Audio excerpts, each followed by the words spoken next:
Have you ever found yourself in a conversation, feeling a little confused by what someone said, wondering if you missed something important? It is a common experience, and often, it points to the use of language that is less than perfectly clear. People use ambiguous language for a variety of reasons, ranging from subconscious habits to deliberate choices, but at its heart, it means using words or phrases that can be interpreted in more than one way, leaving room for misunderstanding. The core reason behind ambiguity often lies in a desire to navigate complex social situations or emotional landscapes.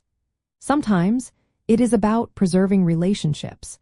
People might choose vague terms to avoid direct conflict or to soften a potentially harsh message. Other times, it is a way to maintain flexibility or deniability, allowing for different interpretations depending on how a situation unfolds.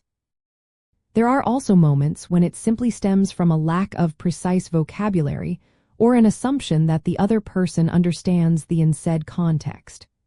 Our emotional states, cultural backgrounds, and even the pressure of time can also play significant roles in how clearly we express ourselves.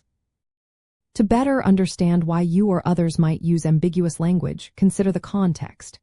Is someone trying to be polite, perhaps by saying, "That is an interesting idea," instead of, "I do not like that idea"?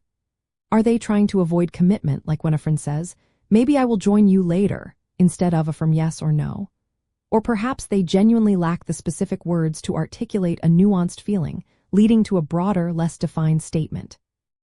Recognizing these underlying motivations helps us decode the true intent behind the words. An interesting nuance in communication is how cultural norms influence clarity. In some cultures, indirect communication, which can appear ambiguous to outsiders, is valued as a sign of respect and harmony.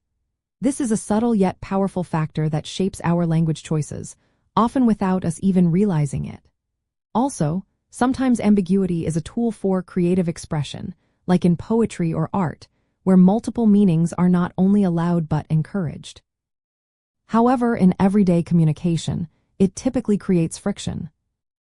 Understanding these diverse motivations for ambiguous language helps you become a more perceptive communicator.